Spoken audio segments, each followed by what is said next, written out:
Assalamualaikum warahmatullahi wabarakatuh. Alhamdulillahilladzi farada alaina as-salata was-siyam wa ghairahuma min arkanil Islam wa anzalal Qur'an dallin-nasi wa bayyinati minal huda wal furqan wa shifaan wa rahmatan lil mu'minin wa huwa alimun hakim. Asyhadu an la ilaha illallah wahdahu la syarikalah wa asyhadu anna Muhammadan abduhu wa rasuluhu la nabiyya ba'dah. Allahumma salli ala Muhammad wa ala alihi wa ashabihi ajma'in. La haula wa la quwwata illa billahil aliyyil azim. Hasbiyallah wa ni'mal wakil, ni'mal maula wa ni'man nasir. Amma ba'd. Bapak-bapak, ibu-ibu, saudaraku seiman rahimakumullah. Alhamdulillah kita masih sempat mengucapkan marhaban ya Ramadan di tahun ini, di mana tahun dulu mungkin kita bersama teman, kawan sejawat mengucapkan marhaban dengan datangnya Ramadan, tapi tahun ini mereka sudah mendahului kita, tinggal kita lagi. Dan tidak mustahil Ramadan yang akan datang kita tidak bisa lagi mengucapkan marhaban ya Ramadan. Karena itu mari kita betul-betul manfaatkan Ramadan yang datang sekali setahun ini untuk meraih seluruh yang dijanjikan Allah kepada kita. Saudaraku seiman rahimakumullah, kata marhaban itu melambangkan kegembiraan. Jadi diucapkan oleh seseorang biasanya itu melambangkan kegembiraannya. Kenapa? Karena paling tidak ada dua penyebab. Pertama, dia gembira dengan mengucapkan marhaban, selamat datang. Karena yang datang itu sudah lama dirindukannya. Itu. Jadi sangat rindu dia kepada sesuatu itu, kemudian datang. Dia ucapkan marhaban, gembira. Ramadan pasti dirindukan oleh seorang mukmin. Umar bin Khattab radhiyallahu anhu, mudah-mudahan riwayat ini sahih. Selesai Ramadan, beliau menangis. Sahabatnya bertanya, "Kenapa engkau menangis?" Apa jawab beliau?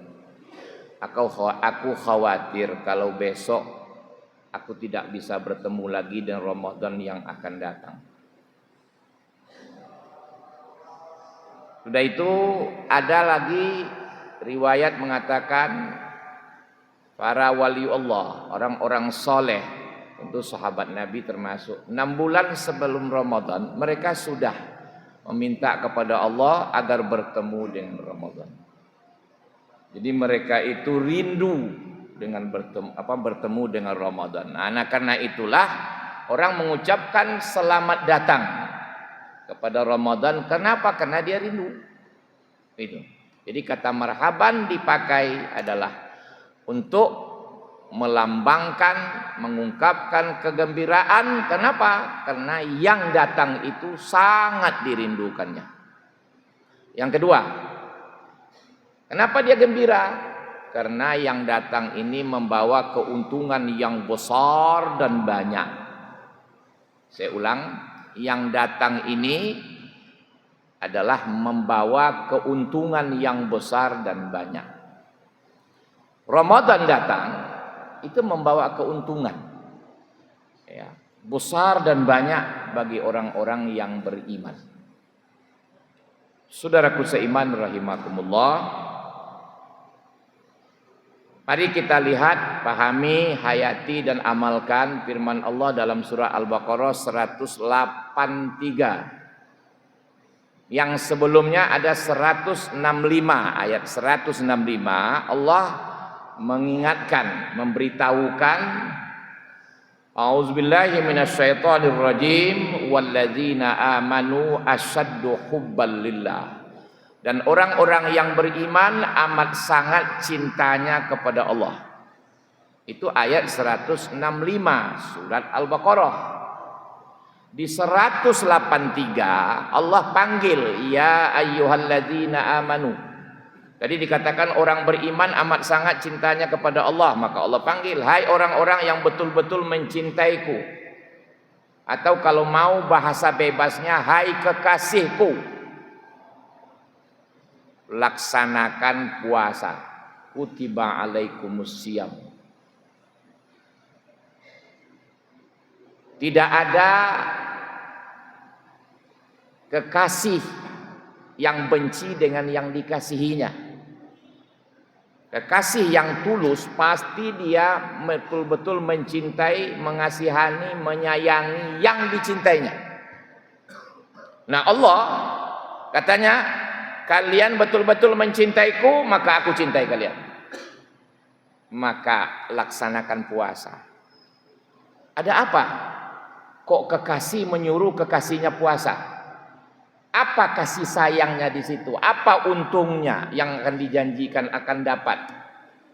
Paling tidak Allah janjikan buat orang beriman itu pertama, orang beriman itu pasti beruntung.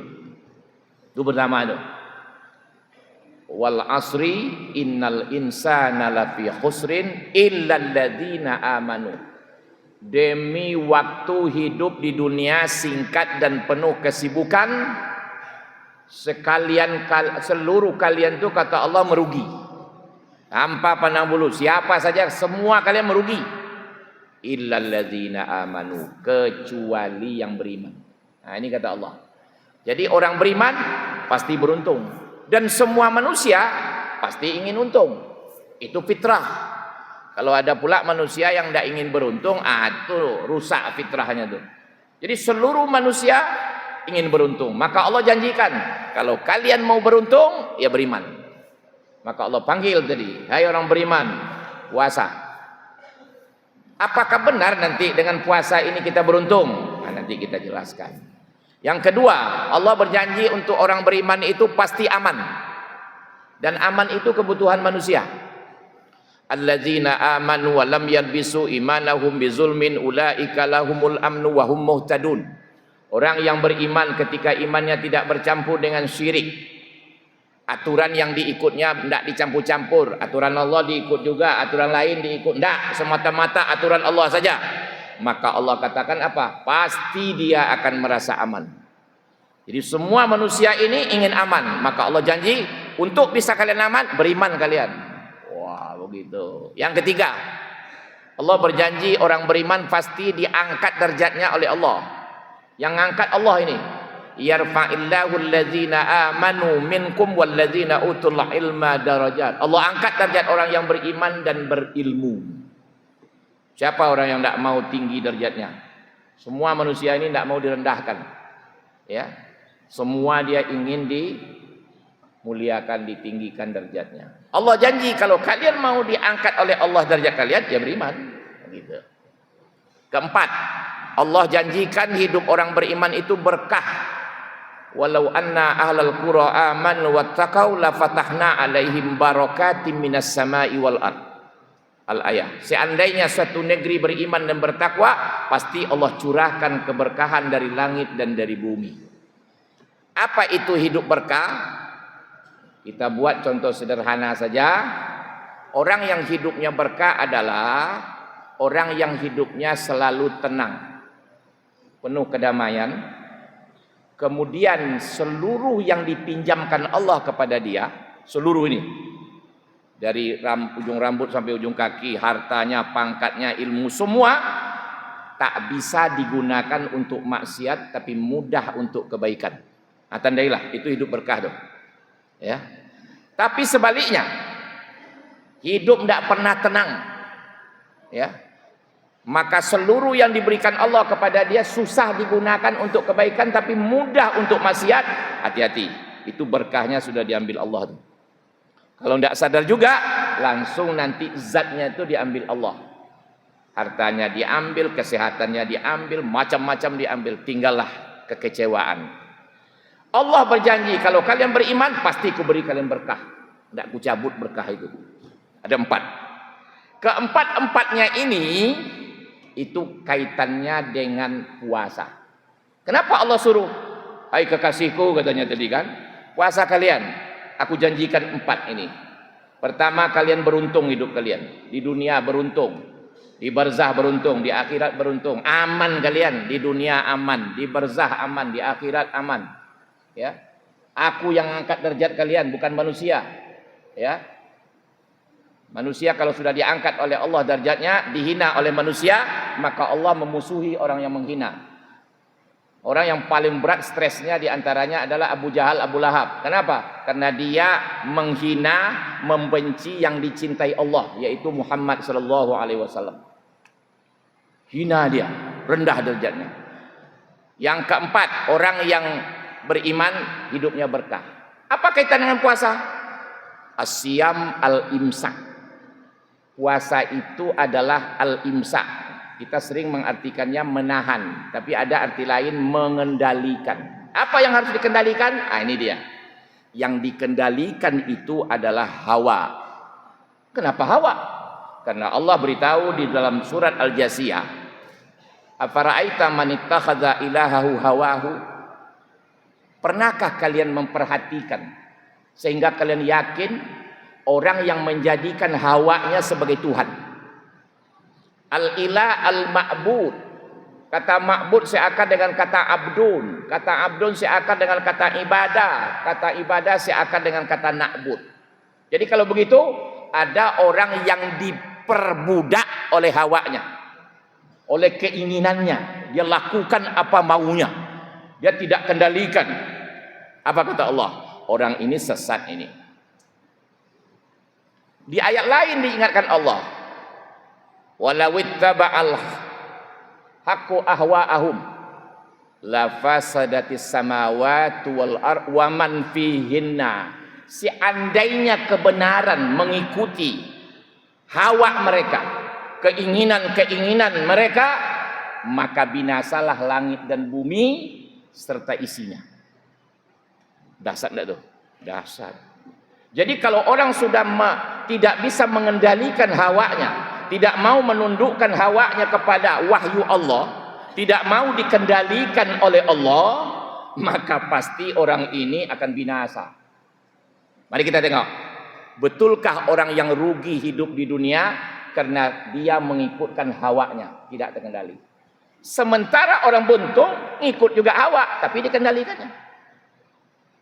Bukankah orang yang susah hidupnya di dunia karena tidak mau mengendalikan hawa? Dia yang dikendalikan oleh hawanya, keinginannya. Bukankah orang yang derajatnya lebih hina dari hewan? Orang yang tidak mau mengendalikan hawanya dengan wahyu, tapi dia dikendalikan oleh hawanya. Bukankah orang yang hidupnya gelisah, berkah diambil Allah, orang yang hawanya tidak terkendali. Sebaliknya, orang yang menundukkan hawanya kepada wahyu, hidupnya beruntung. Ibrahim tunduk kepada hawa, tunduk kepada wahyu, hawanya ditundukkannya. Dia beruntung, punya istri beruntung, punya anak beruntung. Cobalah. Kenapa? Karena anaknya, istrinya, dirinya, hawa mereka dikendalikan. Ya. Tapi coba tengok hari ini. Coba tengok hari ini. Ini bahaya nih, Riau nih bahaya. Saya dapat informasi 3 pekan yang lampau itu ketua LGBT di Indonesia orang Riau. Jadi yang berhubungan jantan sama jantan, betina sama betina itu orang Riau ketua. Allahu Rabbi. Gawat nih Pak. Itu kenapa? Karena dia tidak mau puasa. Artinya apa? Tak dikendalikannya hawanya. Lebih hina dari babi. Kok lebih dari babi? Lebih hina dari kerbau. Saya kan mengembala kerbau dulu di air tiris. Tak pernah saya mendengar melihat di air tiris kerbau jantan sama jantan berhubungan, tidak ada. Kerbau betina sama betina, tidak ada. Maka Allah bilang ulaika kal an'am, mereka kalau sudah dikendalikan oleh hawa seperti hewan, lebih hina dari hewan. Allahu Rabbi. Ini hati-hati nih. Jadi datang Ramadan adalah mengendalikan hawa, bukan membunuh hawa. Contoh analogi sederhana sebelum ditutup, lampu, energi. Tuh kalau dikendalikan enak, kita terang, kita pakai AC. Tapi coba tidak dikendalikan, masjid ini dibakarnya ini semua nih. Kira-kira begitu. Jadi hawa yang ada pada kita, keinginan-keinginan tundukkan kepada wahyu lewat latihan Ramadan inilah. Jadi bapak-bapak, ibu-ibu, kalau kita mau memanfaatkan Ramadan ini untuk melatih hawa kita agar tunduk kepada aturan Allah, pasti yang 4 ini dapat. Hidup beruntung, hidup aman, derajat diangkat Allah tinggi, hidup berkah. Subhanakallahumma wa bihamdika asyhadu an la ilaha illa anta astaghfiruka wa atubu ilaik. Assalamualaikum warahmatullahi wabarakatuh.